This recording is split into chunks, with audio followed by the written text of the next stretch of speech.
Le Vatican a autorisé ce lundi dans un document officiel la bénédiction des couples de même sexe et en situation qualifiée d'irrégulière pour l'Église. Une première, mais l'Église catholique reste ferme sur son opposition au mariage homosexuel. Sur ce plan-là, rien n'a changé dans l'Église catholique. Charles Bruyère, Marc Mévart et Laurent Rard.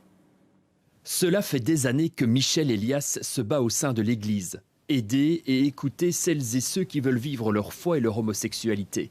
Alors aujourd'hui, en apprenant la nouvelle du Vatican, ce chrétien est heureux. C'est un cadeau de Noël, hein, on s'y attendait pas. Donc c'est super. C'est pas évident dans les paroisses, dans l'église de base, je dirais, dans l'église de tous les jours, de manifester qu'on vit en couple, qu'on est homosexuel, enfin voilà, qu'on est différent, qu'on n'a pas les mêmes modes de vie. Le pape autorise désormais la bénédiction des couples de même sexe, une grande première venant du Vatican. Mais cette bénédiction doit se tenir en dehors de toute liturgie. Le pape souhaite qu'il puisse y avoir une bénédiction simplement donnée dans une prière.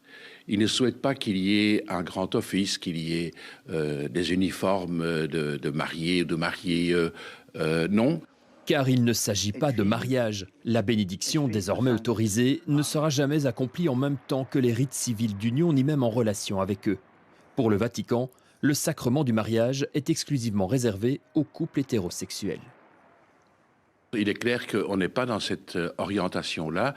Pour le moment, dans l'Église catholique, on est dans cette bénédiction, dans cette prière avec les personnes. Et puis, pour le moment, le mariage, il est pour des personnes, hommes, femmes, avec une ouverture aux enfants si possible. Actuellement en Belgique, la bénédiction des couples de même sexe est déjà pratiquée par certains prêtres.